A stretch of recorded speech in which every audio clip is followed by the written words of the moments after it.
Hey, look out. It's Faith Talk Live. I'm Rick Probst. And I'm Dan Ratcliffe. You're watching Facebook Live or YouTube Live. On the screen is Johnny and Becki Agar. They are legends. Johnny was born with cerebral palsy and wasn't expected to walk again, but he proved everybody wrong.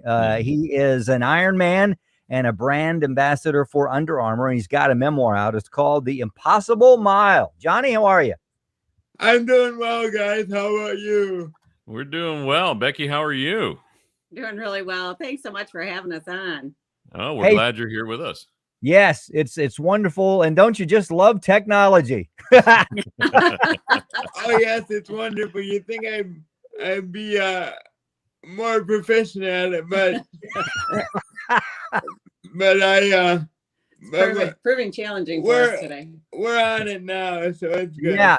Hey, it's all good. We've seen everything, but thank God that we have a chance to talk to you, and we want to hear more of your story. If folks go to the website, which is johnnyagar.com, you'll see some awesome pictures.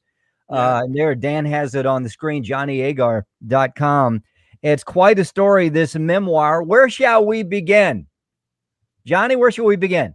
Well, I started doing triathlons and marathons with my dad when I was about 19 or 18. Somewhere around that area. Yeah. Somewhere around that area.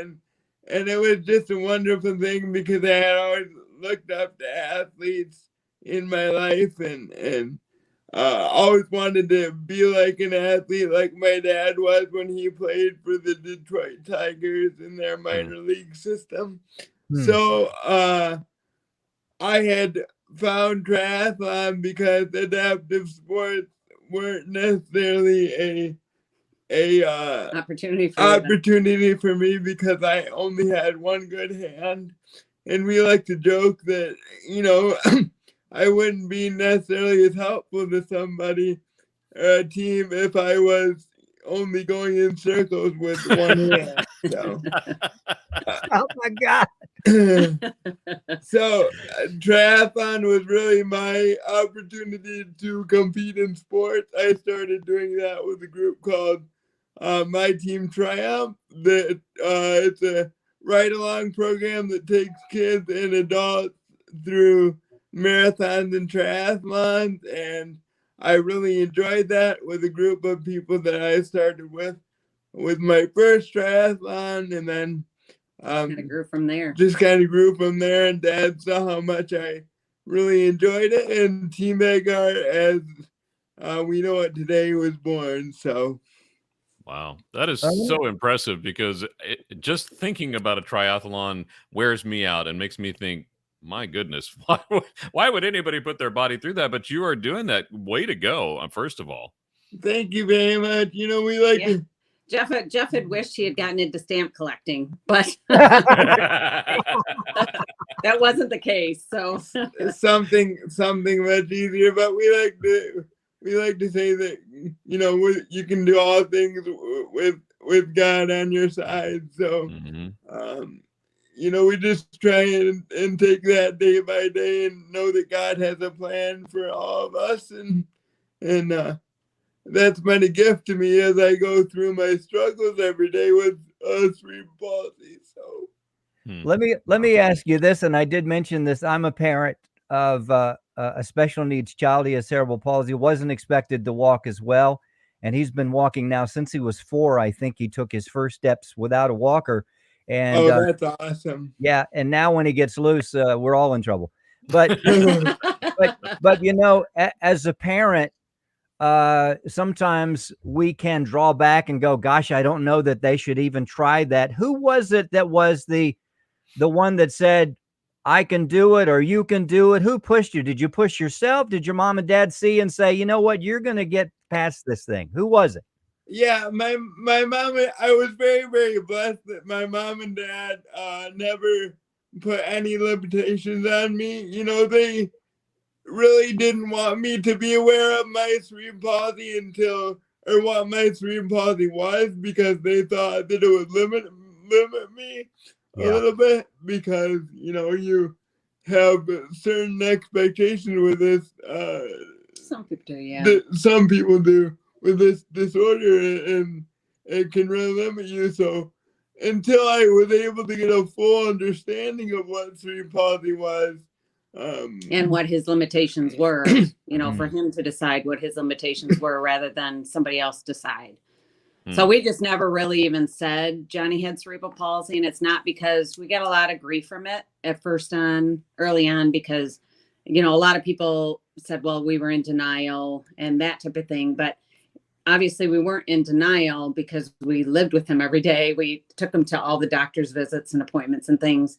It was just that we didn't want to pigeonhole him and not give him an opportunity that every parent wants to give their kids, right? They want to give them the world and have it be open for them. And both Jeff and I wanted him to decide what his limitations were going to be. Both my mom and my dad have a very strong faith, and so they really lean on that a lot. And I think, you know, that's a tremendous gift to me, to be able to look at my failures every day, because I struggle with things a lot. I don't get things on the first try. And so I have to understand, you know, that, you know, I may fail sometimes, but in the end, God is in charge, and I just have to rely on that. So, wow. We're talking with Johnny and Becki Agar, a memoir out. It's called The Impossible Mile, The Power of Living One Step at a Time. Wow. One step at a time. What a story. What a life. When we look at ourselves and we see that all that you have accomplished, we have no excuse, right? You know, that was really my main goal for writing the book, really was to show people that, you know, you can accomplish whatever you want to accomplish, you know, if you have faith, determination, and we sprinkle a little bit of humor in the book as well, because I think I'm funny, but sometimes. Or he does things that, you know, when you have a disability, and anybody who kind of things happen and they get embarrassed, he just has learned how to laugh at himself, which is a huge bonus, right? Especially when you fail at things multiple times. We were he was in college at the time, and he was driving, and he doesn't see depth. He has a really hard time seeing depth. Oops. And so we, sorry if you guys lost us for a second. Anyway, he was on college campus, and he ended up driving, and he drove down a hill, and his chair tipped over, and it was right in front of this really pretty girl. No. I thought, oh no. And so I was trying to quickly get him up, and I was trying not to be that mom, you know, and I was his aide at college. Anyway, this girl came up, and he was in the grass, and he looked up at this pretty girl, and said, you know, hi. And I just started laughing, and he said, what did you say, John? I just wanted to get a better view from down here. Yeah. You're still just as pretty from up here as you are down there, type of thing. You are funny, Johnny. Oh my goodness. That's So, funny. yeah, but it's funny. I think maybe the next book should be one-liners, Johnny Agar one-liners. And, how to you know, you gotta have a little fun with it sometimes. Yeah. Now, how long is this book is out now, right? Or is it coming out? Yes, sir. It just came out yesterday. Actually, we're so excited about it. And Wow. yeah, it's on Amazon and wherever books are sold. It's actually we just found out it's #1 in a category on Amazon. Yeah, so that's awesome. Really excited. And we're really excited about that. More people we can touch, the better, right? Yeah, it's, you know, I came into it thinking, you know, this book, you know, I during a bunch of these speaking engagements that I would do, everybody would come out to me saying, Johnny, I want to know more.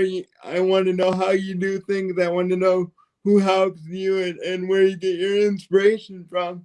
And the pandemic really spurred in me that, you know, people need a uplifting message. And I think, you know, with a lot of the challenges that I've dealt with, I've learned a lot of really cool things and a lot of really cool people around me. And I really just wanted to share this at this time in my life and at this time in our lives. So yeah, and if we can encourage one person, that's a great thing, right? So yeah. Well, Johnny, I think God's got big plans for you, man, and He's going to use you in incredible ways. Well, that's our goal, right? And everybody's going, and I think, you know, as long as we do things for His glory, then that's all we can do, and we can only try our very best. So, love it. Johnny Agar, Becki Agar. The book is called The Impossible Mile: The Power of Living One Step at a Time. Pick it up and check out his website. Follow them. And what's next for you? I know the book's fresh out. What do you have coming up? Looks like you're everywhere, according to what I read. You've been on Nightly News, Today Show, ESPN, everywhere. So we're honored to have you. But what's next for you? So we're doing a Ironman race in first week of October in Indiana. So that's their hope is to get back to the Ironman World Championships in Kona, Hawaii. Yeah. Oh wow. They never got to finish that race. They got pulled from the race because they didn't make the bike cutoff. And so we're hopeful. Johnny wants to walk down that last mile of that race. That's like the World Series of triathlons. So yeah, because triathlon means a lot to me, and so I really want to, you know, inspire people through that sport, because, you know, triathlon's given me so many gifts, so many opportunities, and racing. So awesome. You're Superman, Johnny. Yeah, you are. Hey, we would love to know you're busy. We'd love to talk to you in December if we can catch up with you, and some next year. Let's see if we can do that. JohnnyAgar.com is the place to go to. Becki, Johnny, thank you so much. What an inspiration. You've touched us all deeply. Thank you for continuing to move forward a mile at a time. We got to take a break. We'll be right back. I'm Rick Probst. And I'm Dan Ratcliffe. This is Faith Talk Live.